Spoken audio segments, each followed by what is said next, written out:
Oke, kita lanjut ke pertanyaan yang selanjutnya. Oke, untuk di saat ini, bagi sahabat-sahabat yang sedang proses paspor RTK yang terdahulu yang belum dapat, ataupun yang di kedua ini, itu juga masih banyak yang bingung. Apakah majikan harus ikut gitu kan? Dan apa saja nanti yang harus dibawa? Itu Pak, untuk yang hal ini. Nah, ini aja lah Pak Boleh, itu ya. boleh. Makasih, Cak. Untuk ketika foto atau ambil gambar paspor di KBRI, sepatutnya majikan tidak wajib ikut datang. Yang wajib itu kan pekerjanya. Tapi kalau majikan mau mengantar silakan. Yang perlu dipersiapkan adalah satu, Sarah, untuk kelengkapan penggantian paspor. Yang pertama ada paspor lamanya, gitu kan? Paspor lamanya atau dokumen lamanya langsung di copy, gitu kan? Yang berikutnya adalah membawa kontak kerja yang sudah kita sahkan, ada QR code-nya, gitu ya. Yang berikutnya adalah mendownload aplikasi MCAS. Jadi ketika melakukan pembayaran memudahkan juga teman-teman ketika pada saat ambil gambar paspor di KBRI. Demikian, Cak. Nah, Oke, ini sedikit tambahan nih Cak ya. Jadi ketentuan bahwa dia harus buat STO itu tetap berlaku. Ya, jadi udah ini nggak bisa juga langsung datang. Dia harus daftar masih tetap sama. masih tetap sama. Nah, sekarang ini gara-gara RTK, permohonan paspor ini meningkatnya luar biasa. Jadi sekarang ini udah di 600-an tuh. Yang RTK saja 200 atau 200 lebih. 215 kan Yang kemarin. RTK saja itu udah di atas 200 ya.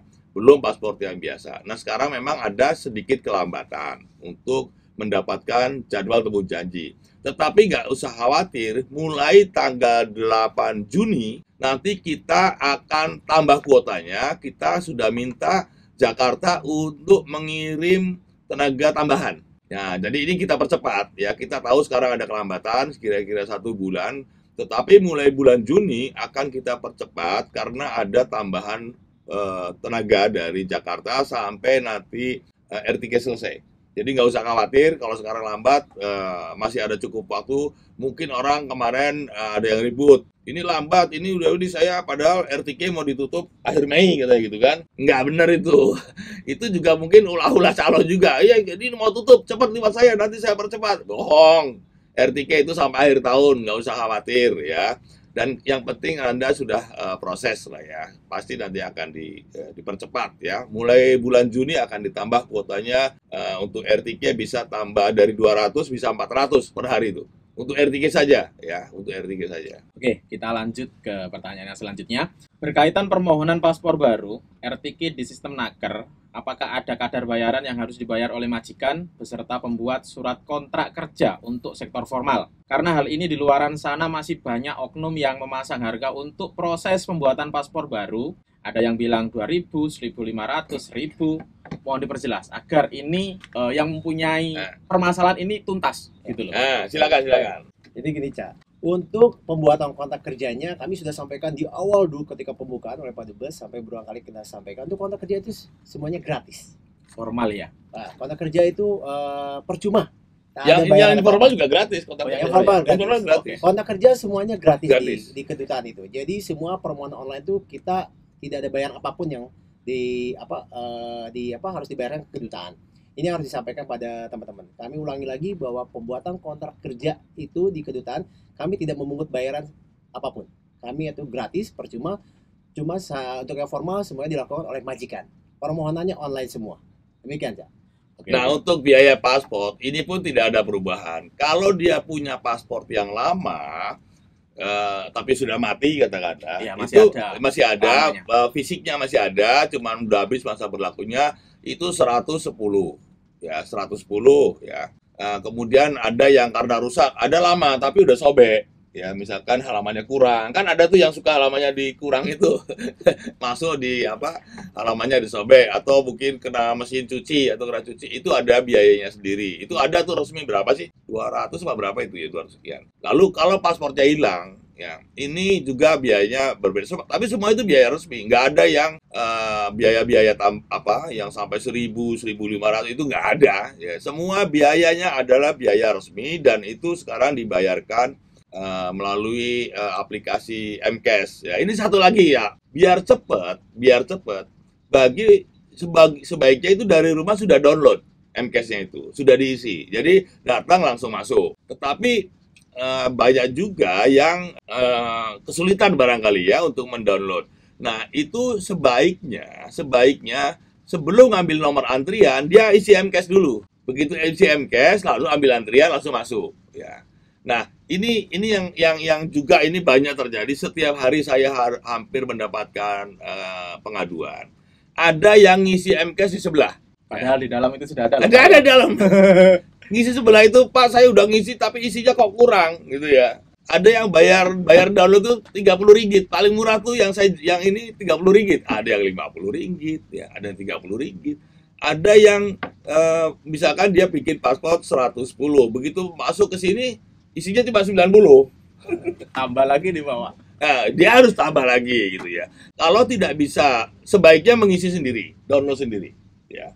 Sebaiknya. Tapi kalau ada kesulitan, jangan yang di luar sana. Jangan minta tolong yang ada di bawah-bawah, pokok itu jangan. Masuk saja ke KBRI, di situ ada petugas bantuan MCAS. Jadi nggak ada yang ketipu kalau di situ ya. Jadi ini tolong juga. Ini masih ada loh, Cak. Enggak, banyak. Banyak itu. Sampai ngapain? Saya bilang sampai ngapain sebelah, saya nggak tahu, Pak. Tadi di sana di sebelah ditarik-tarik mau diisiin. Masa download aja bayar 30 ringgit? Itu paling murah loh, 30 ringgit. Iya, ada yang 50, 60, Ada, 70. iya. Variabel. Oke, kita lanjut ke pertanyaan yang selanjutnya. Nah, kebelakangan ini kan memang lagi FYP-nya toh, Pak. Untuk pendaftaran RTK 2.0, apakah sejauh ini yang sudah diumumkan, apakah ada perubahan, Pak? Nggak ada.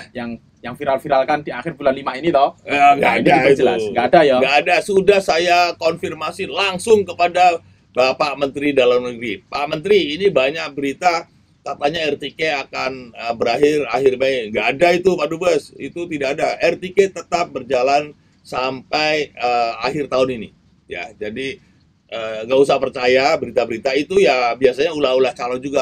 Ayo cepat nih daftar saya, nanti saya percepat. Kira-kira kan itu modus-modus gitu lah ya. Ilmu pasar malam. Ilmu pasar malam gitu ya. Ayo nanti tunggu, ayo cepat-cepat ya tutup nih. Nanti saya lewat saya cuma sehari jeda. Bohong, nggak usah percaya gitu ya. Oke, sudah jelas ya yang kemarin-kemarin tanya itu. Oke, kita lanjut ke pertanyaan yang selanjutnya. Untuk peserta RTK yang di saat ini masih mempunyai paspor dan masih berlaku, tapi di dalam itu ada satu halaman yang sudah disobek. Nah, ini apa yang harus dilakukan, Pak? Nah, ini masih kan berlaku tapi disobek. ya, ini nanti yang kita khawatir nanti ini akan ditolak di JIM karena paspornya dianggap sudah rusak. Ya, halaman ada halaman tidak lengkap. Jadi sebaiknya itu diganti saja, ya, diganti dengan paspor yang baru, ya. Dan jadi kalau mau ganti paspor baru, artinya nanti kembali majikan harus daftar, ya, harus daftar ke Naker online. Kembali, kenapa minta daftar? Supaya memastikan majikannya itu majikan yang benar, bukan majikan abal-abal, ya. Ini yang kadang-kadang orang kita tuh salah mengerti. Pak, bikin ribet harus daftar segala. Loh, ini untuk kepentingan sampean loh ya. Jangan sampai kena tipu. Jadi itu semua untuk kepentingan warga Indonesia. Yang daftar itu majikan, bukan sampean gitu loh. Kenapa jadi sampean yang ribut gitu ya?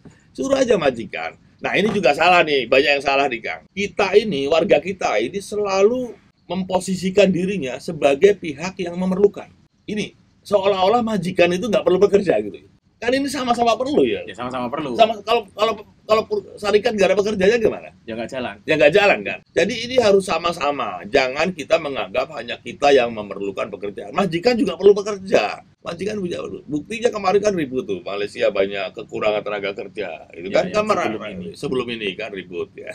Ya, jadi itu semua untuk memastikan supaya majikannya itu benar lah ya. Oke, tak lanjut ke pertanyaan yang selanjutnya. Berkaitan surat kontrak kerja, khususnya yang bekerja di non-formal, di dalam surat kontrak kerja itu kan sudah tertuang kewajiban pekerja ini melakukan pekerjaan ini, ya kan? Kemudian jam kerja, sekian jam, kemudian setiap minggu mendapatkan cuti, kemudian gaji setiap tanggal ini misal. Nah, ketika majikan itu tidak sesuai dengan yang ditandatangani sebelumnya, pekerja tersebut bisa melakukan aduan ke bagian apa, Pak? Nah, itu juga banyak. Nah, ini Naker ini yang bagian tukang ngadu-ngaduin. Silakan pekerja datang ke kedutaan, ke kontrak tenaga kerja, mengadukan apa menjadi permasalahannya. Kami akan melakukan tindak lanjut penyelesaian terhadap aduan yang disampaikan oleh pekerja. Jadi teman-teman yang merasa katakanlah saya tidak bekerja tidak sesuai dengan kontrak kerja, majikan mempekerjakan saya tidak sesuai dengan kontrak kerja, jangan sungkan-sungkan datang atau menghubungi hotline kami juga untuk melakukan laporan atau aduan terhadap permasalahan yang dialaminya.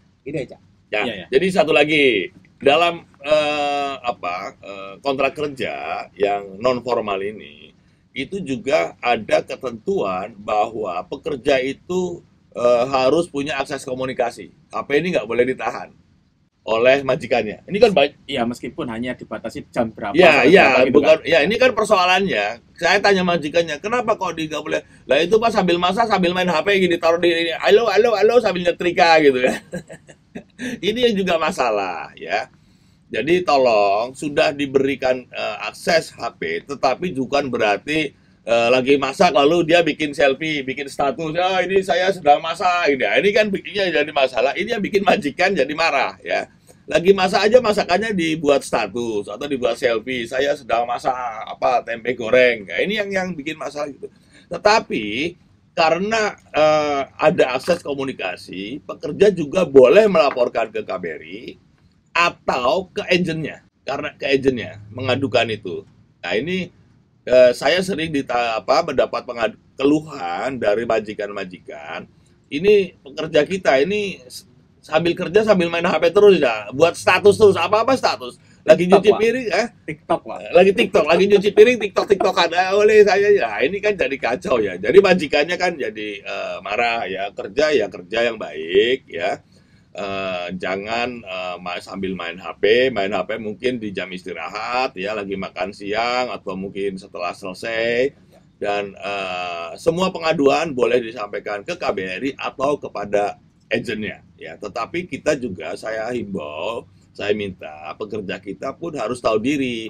Kalau boleh pegang HP ya jangan main HP sambil masak atau sambil nyuci piring, sambil nyetrika sambil halo halo, setrikanya gosong kan, sambil halo halo halo, nah, gosong ya, atau sambil live ini sambil ini ya gosong ya, majikannya marah gitu kan begitu.